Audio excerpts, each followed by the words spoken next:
Hi, everybody. Welcome to our channel, our Scientology stories, Peeling the Onion. My name is Mark Fisher, and I'm here with my co-host. Janis, Gillham, Grady. G'day, everybody. Hi, Mark. How are Hi, you? Janis. How you? I'm good. I'm good. We've got a great show today. Yeah, this is good. This is different. Where we're actually talking with someone who was in Religious Technology Center for many years back, and I've known him since he was like 18 years old. And he's actually going to be the one to introduce our guest who's going to be here live from Germany. So let me introduce my good friend, Mike, who travels with me, and I've visited him and his lovely girlfriend and his business, and he's come a long way from having left the Sea Org doing nothing and having built a big business and many friends around the world. So let's bring on Mike. And Mike is a friend of mine too. I've known him since he was 18 as well. We were in Religious Technology Center together too. Here's Mike. How you doing? Good. Hi, Mark and Janis. How you Hi. doing? Kinder to me than I deserve, but hey. Should we call you Boris? Mark, one thing about you that I've never heard anyone comment on or really appreciate is you're a gentle giant. Oh, thank you. Like when DM was coming at you and you're there and you talk and he bloodied you up a bit and you just stood there, wiped your hand across face, showed it. I didn't lay a finger on you. You know that had to have some serious impact, but that's kind of the nature of you. You're a gentle giant, and Janis is the royal princess of keeping everyone connected and talking. Well, thank you, Mike. That, Mike. Thanks very much. Do you want to go ahead and introduce our guest from Germany? Sure. I like putting really unusual people together, people that would naturally never connect or come from completely different circles. Janis and you mostly were inward facing within the church. When I was in RTC, I was a combination of inward facing when I was reports officer and then also external facing. Mm-hmm. So everyone knew our guest because she was one of the most unstoppable, terrible monsters in the entire universe, but nobody really knew her. And nobody really knew what she was really doing. We only got the crazy stories. And I met her when I first came out of the Sea Org. I really, really, really struggled. I was essentially unemployable. I think I had 13 or 14 jobs in 3 years. I wouldn't have hired me. But then after I started doing better and just growing and becoming more stable, more productive, fitting in better in the world, there were two things that I did for my own recovery. The first thing was to approach and address everything and everyone I was scared of. And at the same time, anyone that I had harmed, I wanted to talk to them and apologize and see if there was anything that I could do to help make it up. I actually spent about 4 years doing this. And when I was in Germany, the most terrifying human being to any Scientologist in Germany is Ursula Caberta. And can we bring Ursula up, please? Absolutely. Hello, Ursula. Hi, Ursula. Hi. How are you? Good. Thank you for coming on our channel. Oh, wonderful. I love it. So who would ever think of us together talking? No, it's unexpected. The messenger that helped LRH put on his shoes and socks, and Ursula, who created more terror in the minds of OSA. than anyone else in the GO than anyone else. But let me just finish how I met Ursula. Yeah. Because it's kind of a cool story. I was visiting some family. I still had some family in Germany, and it's not hard to find Ursula. She leaves a path like a tornado behind her. Looked her up, found her number. I may have even gotten it from Mark Headley, I think. Maybe I got it from Mark Headley. I did get it from Mark Headley. Yes. I even told my family in Germany that I was going to call you, and they're like, no, because you're a Scientologist, you can't call her. So anyway, my family in Scientology were never in, but I call her, and I know that I had a shaky voice. It's like, what do I say? And I explained I was in RTC and my history a little bit, and that I wanted to meet with you for two things. One, I wanted to apologize for my role, and two, you scare the shit out of me, and so I would like to meet you and sit down with you. And she laughed and was very gregarious, gave me the address, invited me over. And I show up at the government building. It's very official, security, glass. Have to give them my passport. They look at my passport, hand it back, call me in, escort me to this room. And I walk in, and Ursula's leaning back in a chair, and I look around, and there's every book in every language that LRH had written or Scientology had published. Wow. Literally wall to ceiling, 10-foot high ceilings. In her office. In her, well, I think she had a library next to her office. Okay. But she had, all the Guardian's orders. I mean, she had stuff I had never seen before. And you know, her tactic to try and make me feel comfortable was, hey, how do you like my library? That's amazing. And she says, pick any book and ask me questions about it. I've read everything. Wow. And that was how part of how she was so effective. She read everything she could find and collected original or hard copies of everything she could find, so she could intelligently speak, whether it was to an attorney, whether it was to somebody in the church, whether it was to the legislature. I don't think anyone in the world has done that to the level that she did it. Anyway, we then, you know, it was very disarming. She took me out to eat lunch, bought me a beer, and we just continued talking. And, you know, she asked me questions. You know, I said, is there anything that I can do to help make things right? And she said, no, I understand. If you know anything about this or know anything about this, and you're comfortable talking to me about it, I'd like to know. And you're also welcome to ask me any questions you want.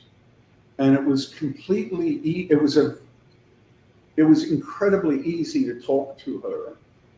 And her understanding of it was so deep. It was easy to communicate Scientological concepts. She may disagree with it. She could give it argument for some of the batshit crazy shit I believed in at the time. But it was very cool. So we maintained a friendship. We worked on a few little bits and pieces together.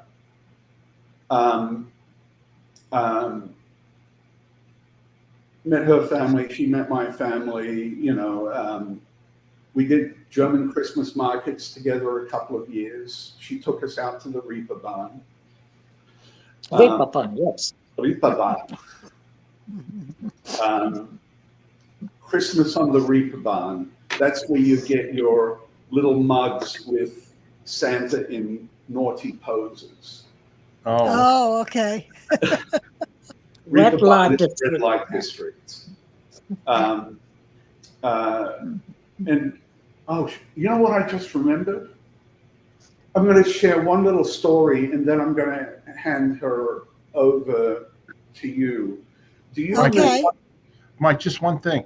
What was her position? Because our viewers probably don't know what her position was in Germany. Oh, shit. I'll let her give the actual position, but let me explain in a way that doesn't really get explained. She had, and I don't really, she can say, what was your official position? My position, Yeah. the leader of the task force Scientology for the Hamburg government. Okay, leader of the task force. And she had a budget and she had staff. And that budget was partly legal, partly research, but she also had a real budget and real resources for people that were coming out. She picked up people that were homeless, that were stranded, Germans that were stranded in other countries, should get them flown back, should make sure they had a place to live, they had food to eat, they could get to a doctor, get any medical care they needed. Janis? Yeah, were these people the ex-Scientologists or Scientologists? Okay, so your job was just to deal with Scientology, nothing else.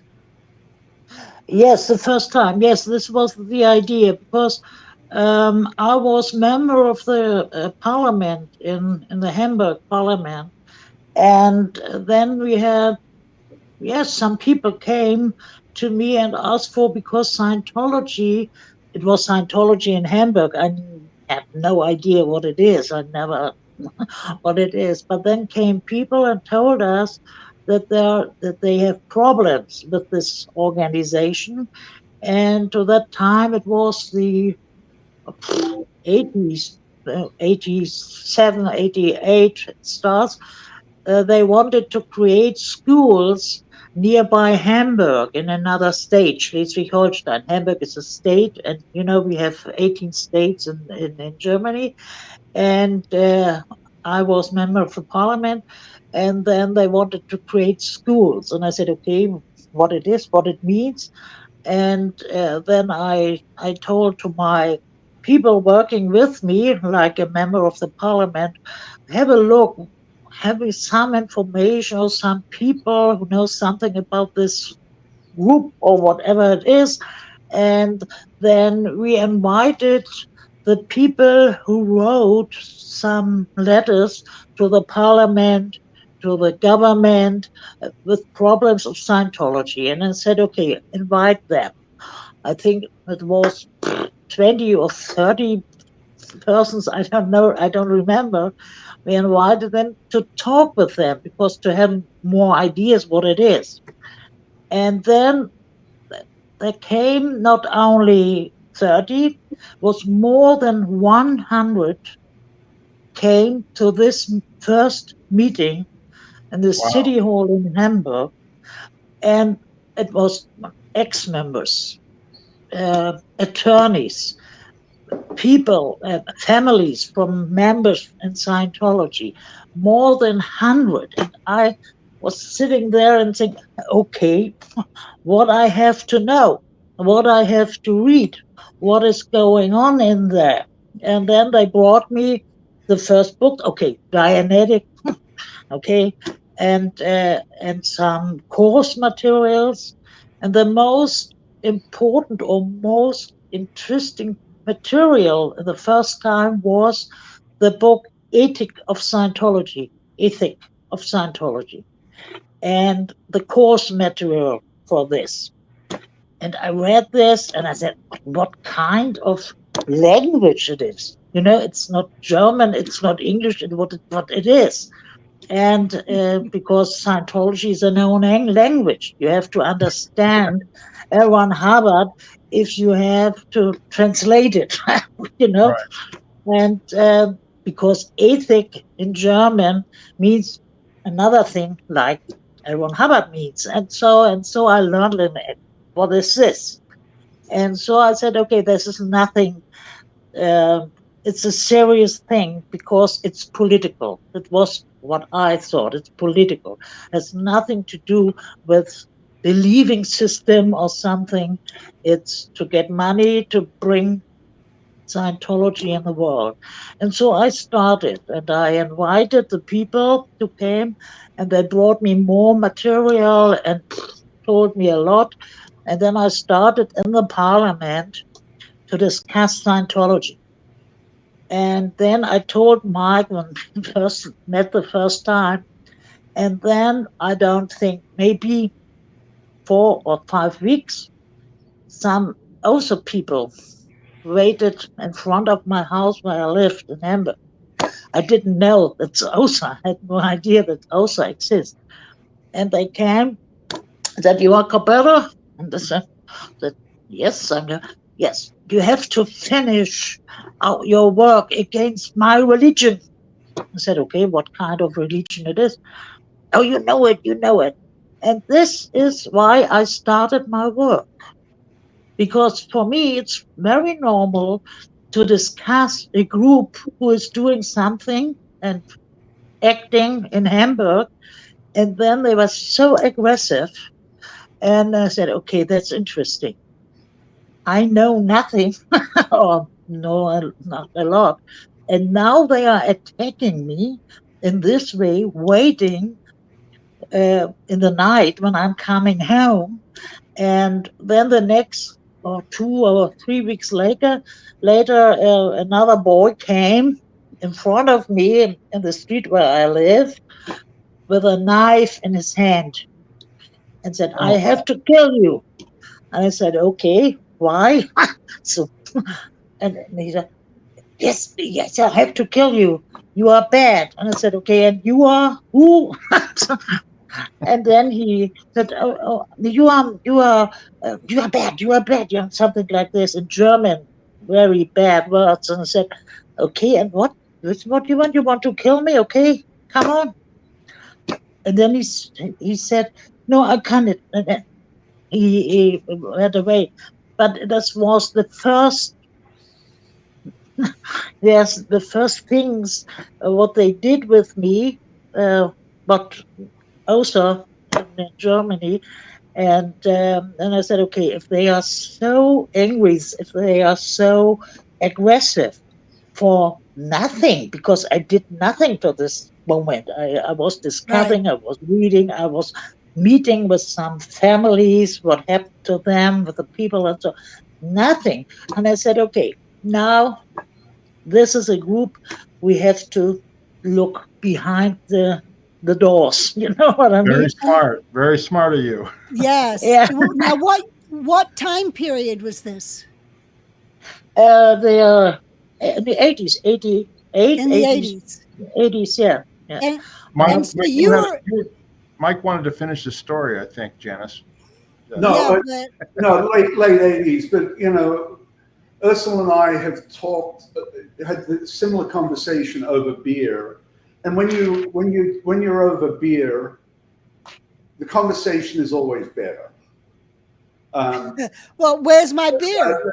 But one of the points I kind of want to make, at first, she didn't think good or bad of Scientology. Right. Germany is a very different culture to America. It's a much more rigid, structured culture. People pay more in taxes, but they expect and demand the government to help them. Yeah. Much, you know, in America, we talk to our government and we expect them to nod and never hear from them again. Right. But in Germany, they expect help. And she introduced me to some people, and many of the politicians I met really paid attention and really took their job seriously. And Ursula was at first, well, I don't know who they are. These people have some complaints. People always have complaints. Let me listen. But when they started coming after her and goose stepping in front of her house, Yeah. she's like, if they will do this to me as a member of parliament, what will they do to an ordinary person? Right. Exactly. Yes. This is when I thought they are doing this with me. No respect, no nothing for people working on. I think, and then the people who they told me what they did with them. There were 2 or 3 ex-members from Germany, and they were not so long time in Scientology, maybe 1 year or 2 years, not so many, but lost a lot of money. They paid a lot of things and all that. But they told me that when they wanted to go, not to more do not do more courses or something like this, then the people are coming, calling them always 5 times, 10 times a day. Come on, come on, come on! You have to come back. You have to come home, and they have a lot of. Yes, fears that they were shocked what they are doing with them. It was later I thought there's nothing if I knew what they did with others. But in this time, I said, what kind of group it is? And I told Mike when he was in Hamburg, I told him OSA was the reason why I started my work. Because if they are not doing this, if they are looking what I'm doing in the parliament and let me do this, nothing happened. But this aggressive thing, what they did, that was the reason to start my work and to tell the parliament and the government we have to do something, we have to create from the state to help people. They have problems with this group, not only ex-members, families, others, all this, journalists, attorneys. They were, when the attorneys did something for some people, they were, Graham Barry, they attacked him too, and all these things. So we have to help them, and we need an institution from the state to bring all this together, because I have the government behind me. So please attack me. No problem. Sue me, bring me to the court. No problem. We will fight it. This is my fight, my personal fight. You will know me. So, and yes, I think I was very successful. Yeah, I would think the country of Germany is a greater force than the Church of Scientology in terms of size and power. Absolutely. Well, it was. It wasn't. No, it was a lot. It was not so easy. It took a lot of work because Hamburg is one state, and to bring this to the other states in and to the federal government, it was hard work because the PR from Scientology, we are Legion, and all the celebrities around, thinking, oh, we are nice, we are nothing. That Caberta is a little bit whatever, and it's not what was not so easy to bring in the whole Germany the same thing. But they were very helpful, the French people, because in France the government were very skeptical about Scientology for a long time before. And they invited me, and Belgium, and so it started in Europe, and so it was a little bit easier. You were going to say something, Mike? No, Hamburg is a city in Germany. It's also the only city-state. Mm-hmm. So she was in parliament for the state of Hamburg, in the city of Hamburg. And are you still smoking the same cigarettes, Ushi? Yeah, always the same. Okay. Downhill. British, not American, British. Benson and Hedges.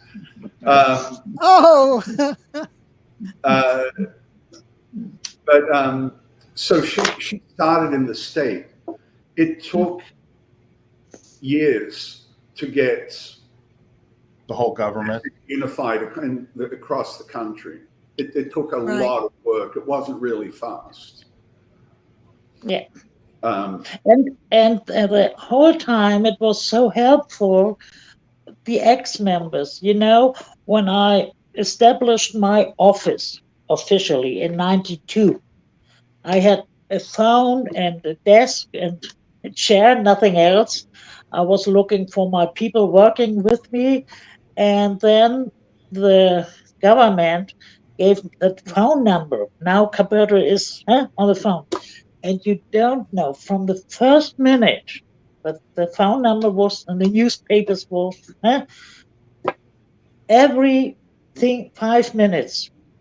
The telephone rang. I'm an ex-member from Scientology. I'm living in Munich. Can I come to Hamburg? I want to tell you something. It's like, yes, please. Oh, I have no money to come because I left Scientology 2 weeks ago. There's no money. Okay, I said, okay, fine. And I was always writing down who is, families, journalists, a lot of journalists. It was very helpful that the journalists from the first time were very interested in the story, because you need the PR. You need the PR. And so journalists from London, from CNN called later, wanted to do something about Hamburg task force and something, but they always asked me why you are fighting against the religion. I said, okay, I'm not fighting against religion. If you want to do an interview like this, we can finish here. And so I never talked with CNN about it, because they didn't understand what I did. They wanted Right. to, I don't know. Okay, US people. So, but in Germany, it was very helpful. And from the first minute, the ex-members were the most important people for my work, because they explained me what I had to do, or what is going on over there. And this was, yes, the most important people. They don't want it to be in the press, because they were Right. okay. Then Ursul's coming and something, but to tell me, to bring me all these papers, like all the things, the course materials, all the books. We bought the books. We had times then there was something ringing in the bell in the room, and then there were only a big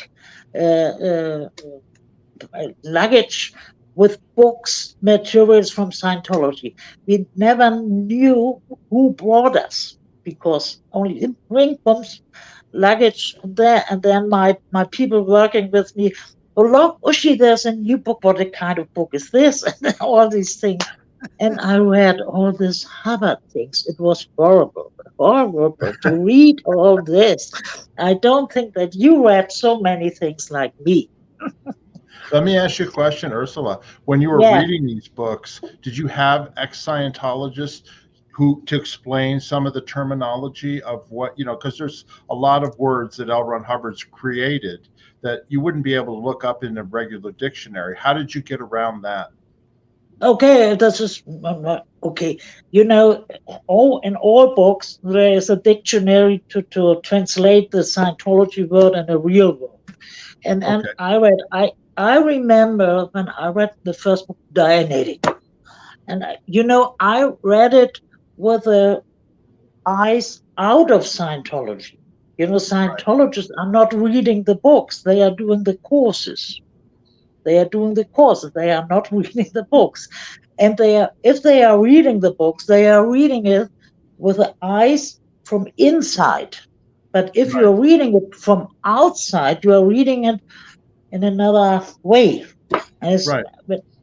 I read the Dianetic. I said, what kind of stupid shit is this? Who is believing in, who is, and then from 1950, so okay, what kind is this? I had no idea.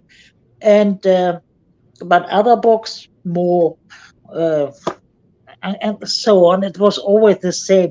Hubbard is, I don't know if you know, but for me, the whole books he wrote is always the same story. Another little bit in other words, but it's always the same story.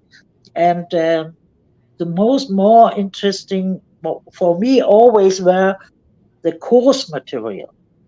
because this is what bring the people to be a Scientologist, to leave his own brain, his own thinking, the person he or she is creating, or with the courses they are creating, a Scientologist, and this is a I different. understand.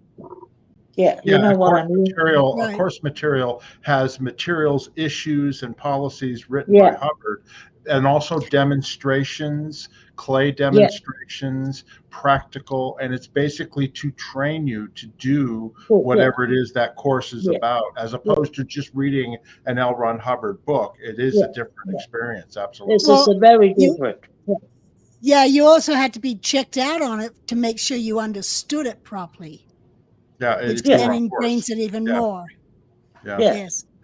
And then the auditing, but I know that ex-members come when we got the first e-meter for us. We bought it from the ex-members.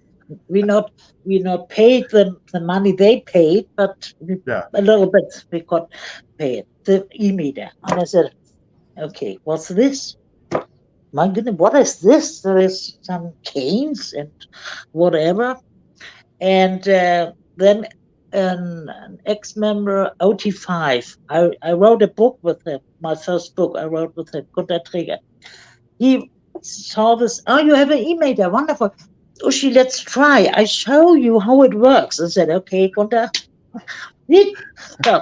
And then he put me on this, and then I did a little bit like this, it doesn't work for what? And then she said, oh, I think it's wrong. The e-meter is wrong. I said, no, the stupid thing is wrong. There's nothing to do. Oh, and he was so shocked. I said, no, but the e-meter is something wrong with the e-meter. He believed very long time that this e-meter works.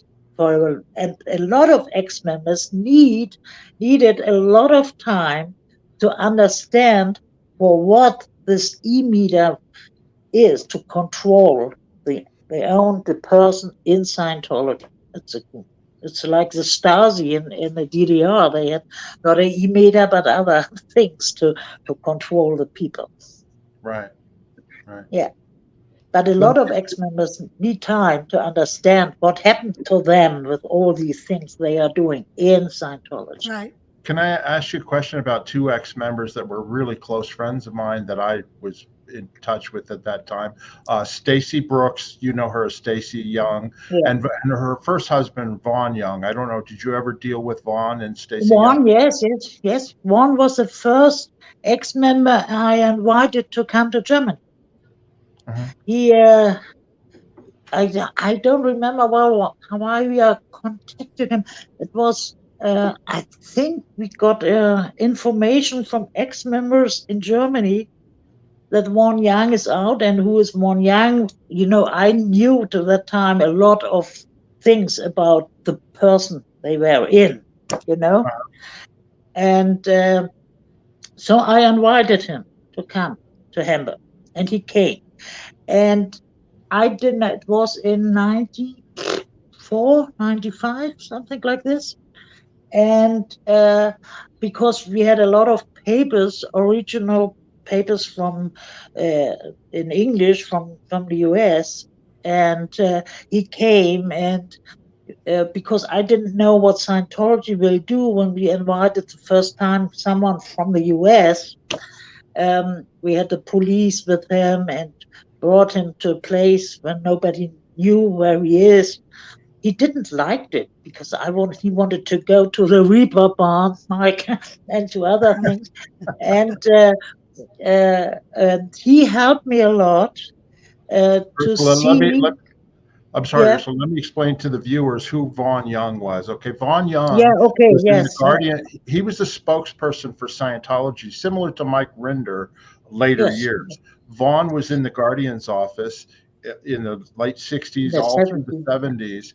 During the raid, he was a spokesperson for Scientology. He did a lot of investigations for Scientology into different programs that the U.S. government were doing. He was an author. And then his last position when he was in the Sea Organization, before he escaped and left, he was in Author Services, which was the organization for L. Ron Hubbard that handled his publishing and all his personal books.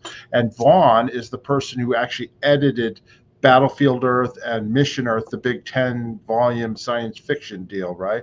But anyway, he and his wife Stacy, who I've known both of them since 1976.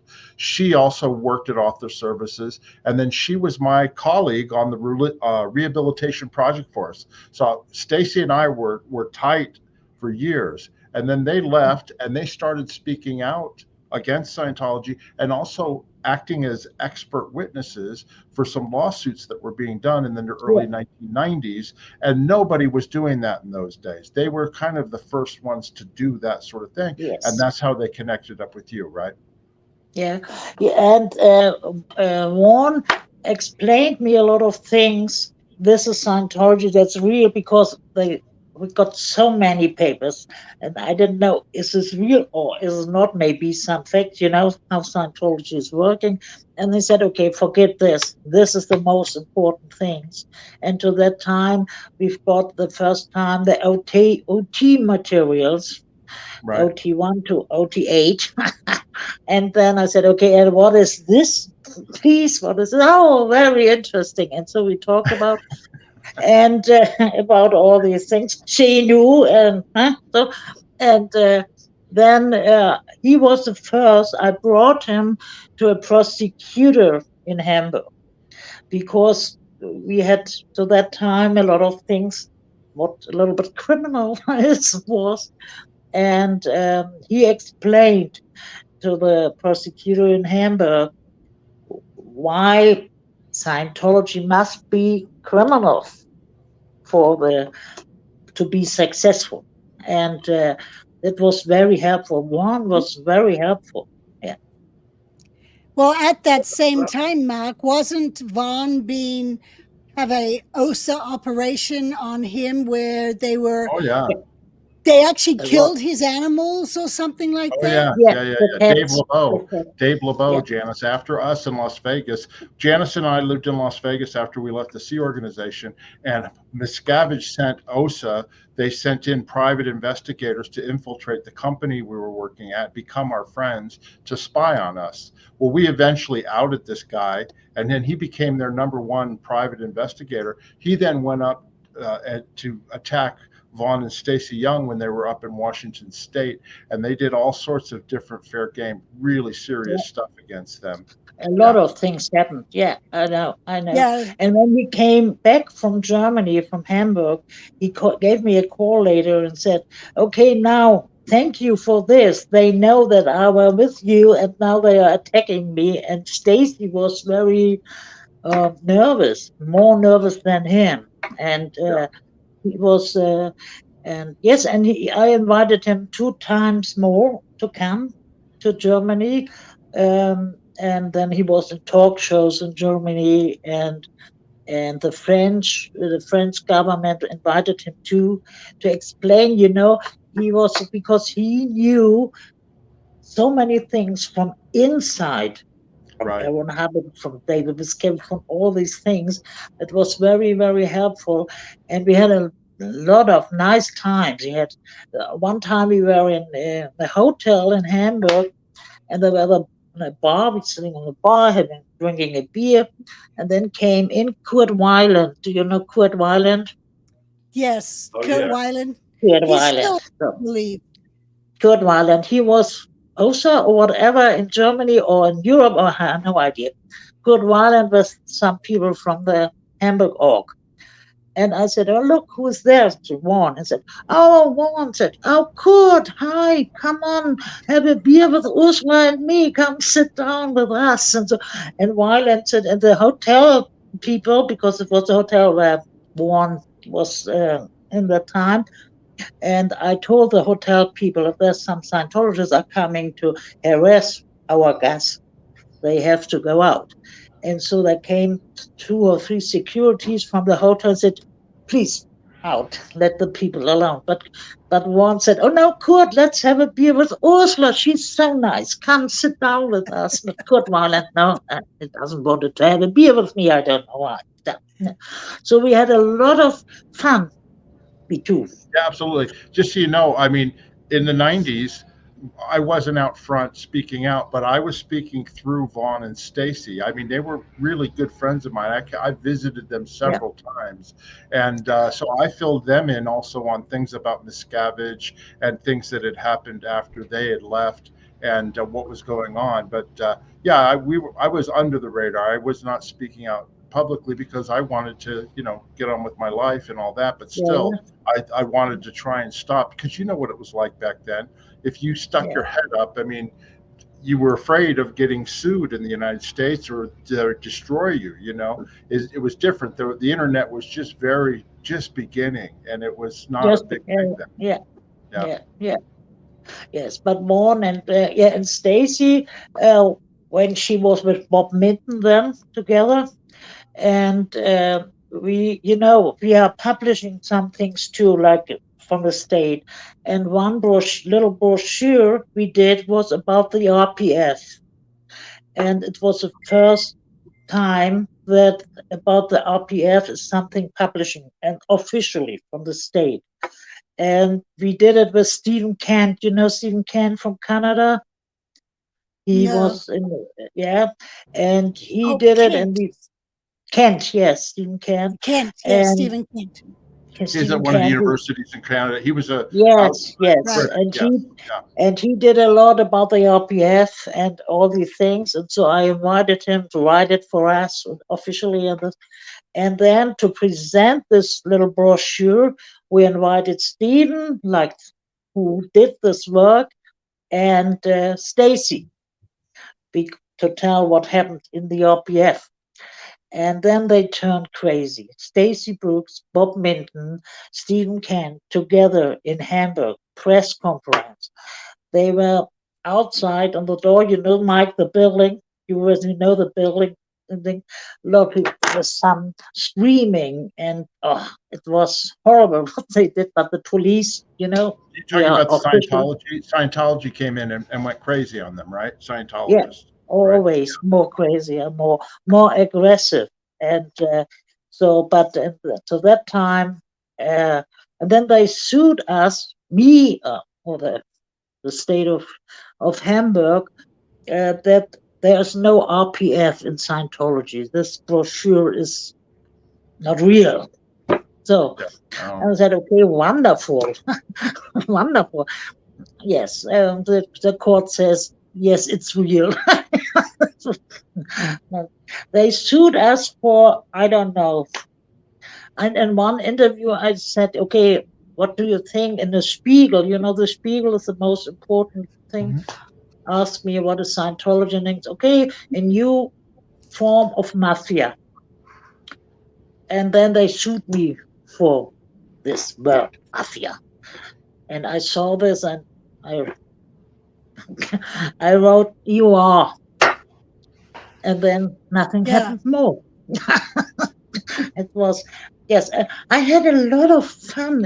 Maybe you are not believing this, but it was, I don't know, a lot of fun, a lot of work, a lot of hard work, a lot of people needed so many help, and they were so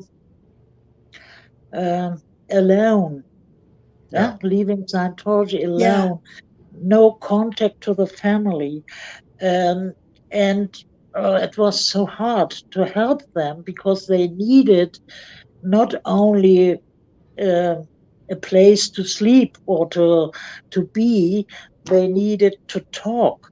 You know what I mean? To talk what happened, and I a lot of times, Hamburg and the Elbe, the Elbe and the Haber, I went with them outside to have a long walk and on the water to go something, and so they can, and they are talking to telling what's going on. But every one of them needed a lot of time to bring them a little bit on their feet again. You know what I mean? It's Absolutely. I mean, Janice and yeah, Mike, Yeah. no, I mean, all of us, we call our channel peeling the onion, because you're basically peeling off layer after layer. The yeah, further away you get from being in Scientology, the more you realize what you were involved in, but it yeah, takes a lot of time, just like you said. And Janice, yeah. why don't you tell her a little bit about what we did, or you did, with people that got out? A lot of people Yeah. got out and came to visit us in Las Vegas, right? Yeah. Yeah, I would Yeah. I would hear on the rumor line of people getting out, and I'd call them and have them come, and we'd just talk with them, help them get jobs, just stabilize them to get back on their feet, because there was nothing like that. So what you were doing was very, very needed to help people. And Mike does the same thing of helping people get on their feet. The Aftermath Foundation, they Yeah. do it as well. But yeah, when there's nothing else out there, the people who were in there have to step up and help, and a lot of Yeah. them do. And so they need a lot of things of help, not only what I said, a job or something like this. They need to come back in the real life.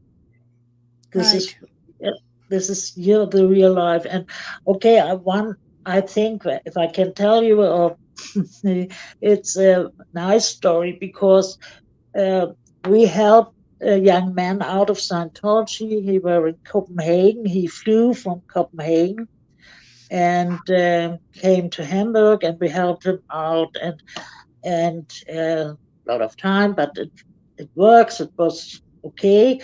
And then he always told us about his sister. He didn't know where she is in the Sea Org, but he didn't know where she is. And I don't know, 2 years or 3 years later, I sat I were in Copenhagen in Denmark to have a speech there with people and all these things, and I were in the back to Hamburg in the train, and then I came a young lady said to me, and then together, and said, "You're Mrs. Caberta?" I said, "Yes." And I saw she has a little cow coat, and behind there were the Sea Org uniform, because and I said, "Yes, yes, I wanted to go to Hamburg to see you. That's why I'm here in this train." I said, "Oh, fine. Now, not necessary to go to Hamburg. I'm here." And then she told a little bit, but not too much. And this was the sister of the young man who came to us 2 years before. And Wow. I brought these people together. It was one of my heartbreaking stories I ever saw. It was wonderful to see That's this wonderful. two Yeah. people together. Yeah. Yeah, that is such a great feeling, to make people Yeah. get people connected up, and just to Yeah. see how they change from that Yeah. connection. Yeah. Yeah. Yeah. Yeah. Ursula, can I ask you, so then what eventually, with all your work that you did in Germany, were laws changed, or was anything done about Scientology in Germany? What was the end result of all the work that you did? Okay. Now it's not the same like I work, but we are in Germany. Scientology has a bad name, you know, and a lot of people knows I still are helping people, because they don't know where they have to go, and I'm helping people out since now. If it's not so. Yeah, it's harder now because I don't have the office behind me. But Scientology is a group, a political extremistic group in Germany, and yes, and they are, yes, they have not a good but they are here still in Germany. Yeah, but They weren't are, they named? You mentioned political extremist group. Weren't they somehow named or whatever by Germany or recognized as yeah, that? they are working against our constitution. Right, And right. for this, we have some officials, like you have in the US too, to have a look to this groups. They are working against the German constitution. They are working against the US constitution too, but that's another thing. And Yeah. so this is they tried to stop this, but they lost the court cases. And so the court says they are working against um, the freedom of the press, the freedom of religion, the freedom of the people, and they are attacking the and they have nothing to do with democracy and something like this. And this is a Yeah. yes, I'm very proud of this. This was a hard work, but That's Yeah. congratulations. That's yeah. awesome. And the judgment is 20 pages screaming what they are doing and why they are working against our constitution. Yeah. Yeah. And That's that's the only country in the world is Germany has yeah, I things like know. It's this. amazing. Yeah, It really yeah. is Yeah. amazing the work that you did. How long ago did you're not on that position anymore? You're retired, right? Is that right? No, yeah, they cut my budget, and a lot of people they sued me all the time, and there were a lot of things, the people who worked with me or my bosses, they attacked them too, also were around all the people working with me. And so some people are tired about all this, Mm-hmm. and Yeah. then they stopped my money, and then I had a wonderful retirement party, Mike, in the city hall in Hamburg. And yes, there were a lot of people from the federal government, from France, from Belgium, and ex-members too. And Mike was there with Tracy. I was very happy to see him there. We had a wonderful party, yeah. And We have a so couple of photos of that, Mark. Oh, we do? Okay. Yeah. Okay. Yeah, yeah. Let me just say one thing real Oh, fast. sure. Go ahead. Yeah. She said, "Hey, will you please come to my retirement party?" I said, "Sure." And I didn't really understand. I didn't really understand who she was, what she was retiring from. So you go to the Rathaus, RAT House in Hamburg, City Hall. Parliament House. Mm-hmm. And you can look it up on Google, and it is this spectacular building. I mean, absolutely spectacular. And so walk in, and I say who I am, and the official person walks me in, and there's this incredibly beautiful room with this handmade, intricate stuff. It was actually a pre-World War II building, one of the few buildings that weren't bombed, because the Allies thought it was a church. It was so beautiful, they thought it was a church, and the Allies were often avoiding churches. But it's just spectacular. And then there's, Ursula brings me over, starts introducing me to all these important people, and I'm like, wow. And we get into it, and then she very pointedly says, "I'm not really ready to retire. I don't want to retire, but," and I'm changing the language because she was saying it in German. Right. But you damn idiots that have cut the funding for my very important work, I can't put up with it. Until you put that back, I'm not interested. And my bosses were not very happy when I saw this. Well, okay. No, everyone was shocked. She said it exactly like it was. And anyway, sorry, I will never forget that. I will go to my grave remembering your speech and watching all of these powerful figures from over Germany with their face white. Is this her giving her speech here? Yes. Ah, there she is. And then this is the picture of people. And then there's Mike in the middle and Ursula on the right. Who's on the left? Andrea Küpker, I think. I think she is, yes. I saw her.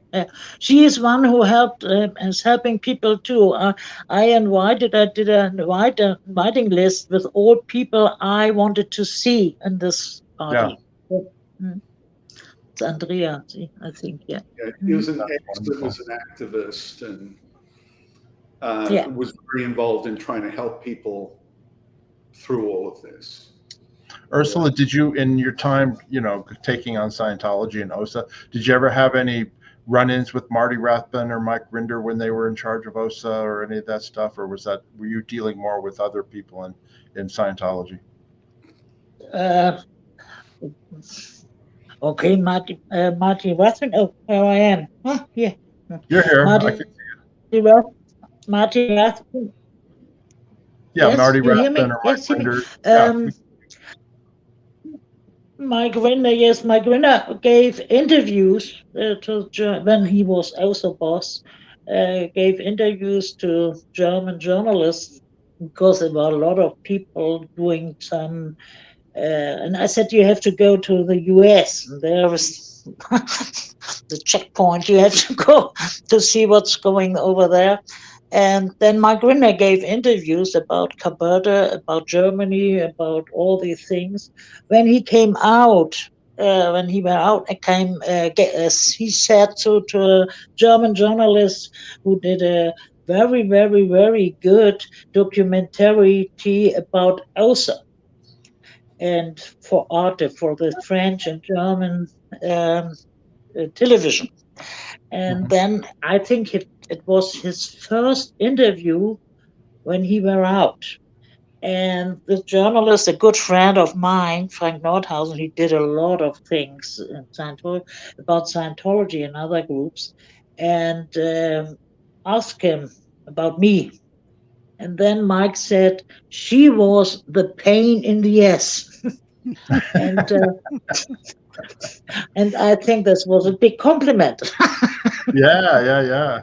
Well, has he talked to you at all since he's gotten out of Scientology? Yes, and Mike was he wanted to talk with me. Do you remember, Mike, when Marty came to Germany? Yeah. I made the introduction between Marty and Ursula because even Marty, as high as he was, there was not a natural desire to reach out to people like Ursula. So I make the introduction, and I think it was really positive. Mike Rinder, when he was in Scientology, called Ursula Goebbels. She's the new Goebbels. Right.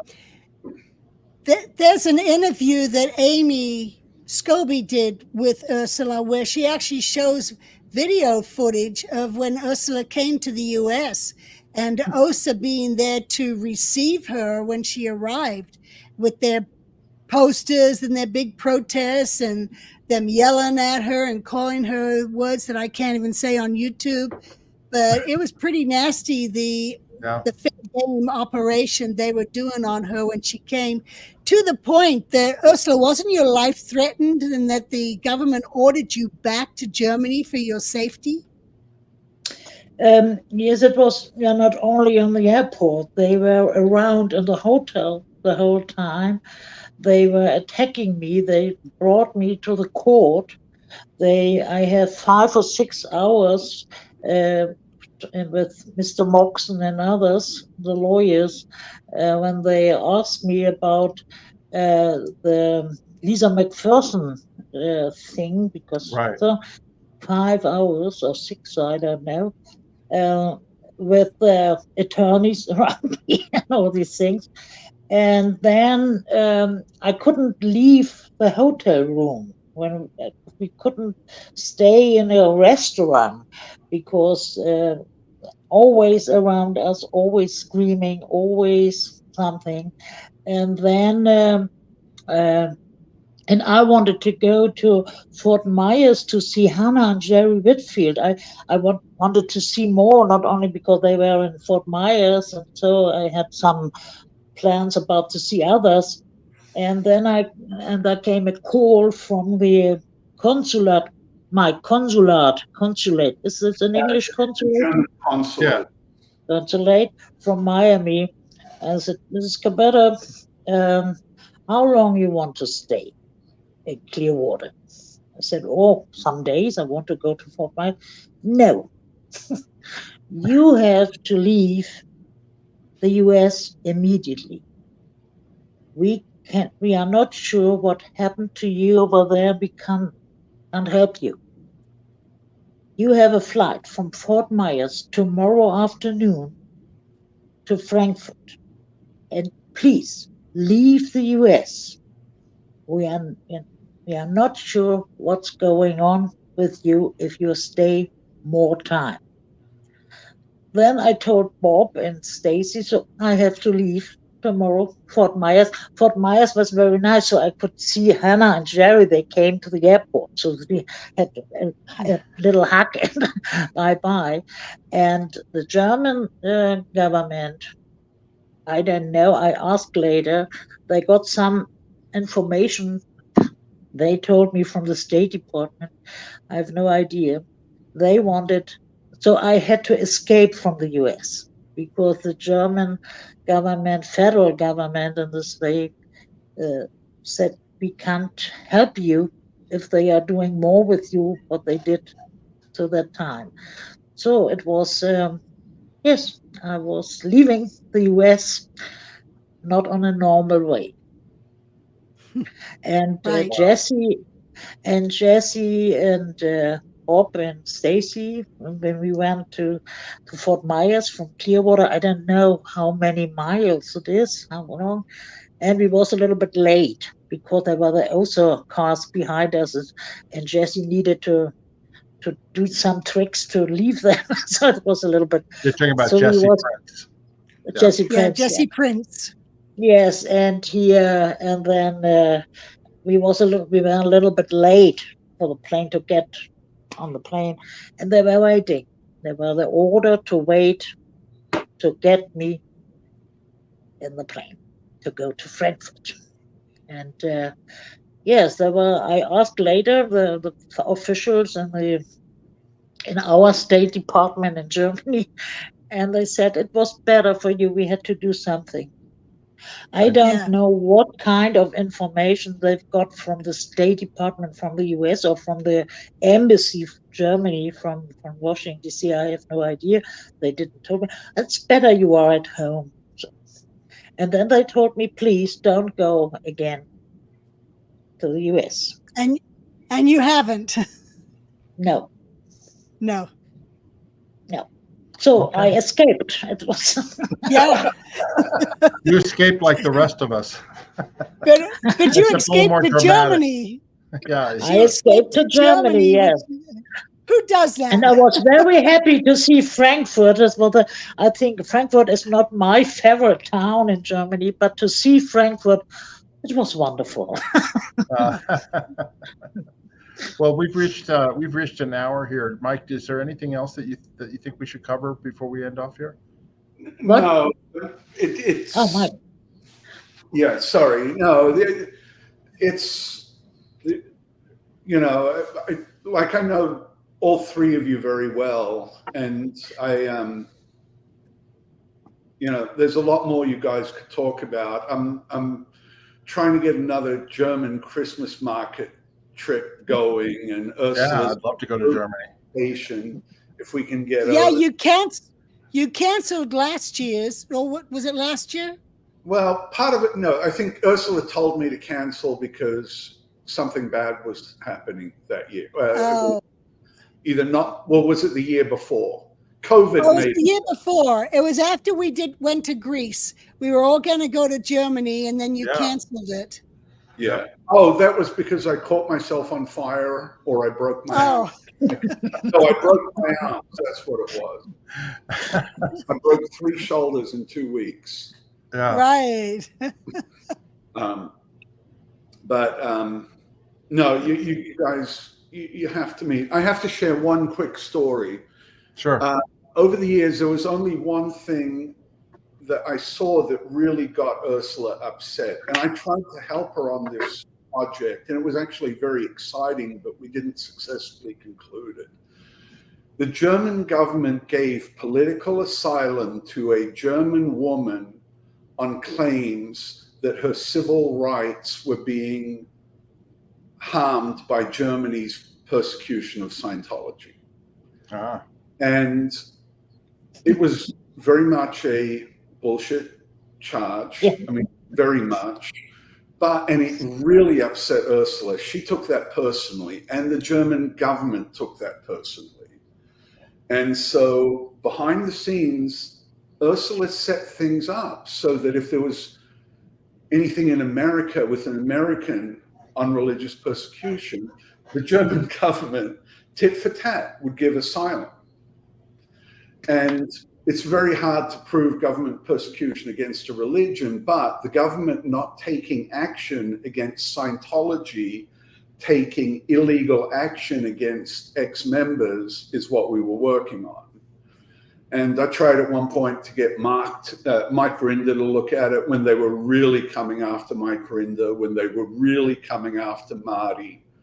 You know, we were talking to them about it, but she had set up political asylum for somebody where we could build the just cause. It was a very fun project to work on. We didn't actually get it put together, but boy, were the Germans pissed off over that. And boy, did they want to give something back. Yeah. You remember that? And the story is that she was, with others, German Scientologists, were a wise member for Institute Scientology Enterprises, and some prosecutors looked a little bit behind how they are paying taxes, you know, something like this. And then they left Germany, and okay, for asylum, okay. It's a little bit, but Marty, when he came to Hamburg and we had gave a press conference, and he told a little bit about this. And then some journalists asked him what he thinks will happen to him when he's coming back to the US. And then he said, oh, maybe if it's too hard, Ursula will do something that I get asylum in Germany. And I said, okay, wonderful idea to do so. Yeah. Let me just translate what Ursula said. The woman was in business, private business that was licensed, WISE, World Institute of Scientology Enterprises, to use Hubbard business practices. And when they started looking at the taxation, how they were cheating on taxes in that business that was a WISE member, that's when they fled the country. And that's what they used as the basis of their religious persecution. It had nothing to do with religion. It had to do with business. Yeah. A lot of wise people went to the US or to Great Britain because tax paying was not the best idea for them, I think. You Germans are very good at getting taxes out of people. Oh boy. Okay. Well, hey, listen, I got some business to do here, but Ursula, just hang on here. We just want to thank you for being on with us, and same with you, Mike. We really enjoyed it. I think our viewers are going to enjoy this as well and find it very informative. And I just would like to say to everybody, please subscribe to our channel, to the viewers. If you haven't already subscribed, it helps get this message out to people, not just the people who normally watch our channel. It gets out, YouTube gets it out to other people who might be interested in these stories. So please do subscribe. If you have any questions or comments, go down in the comment section down below.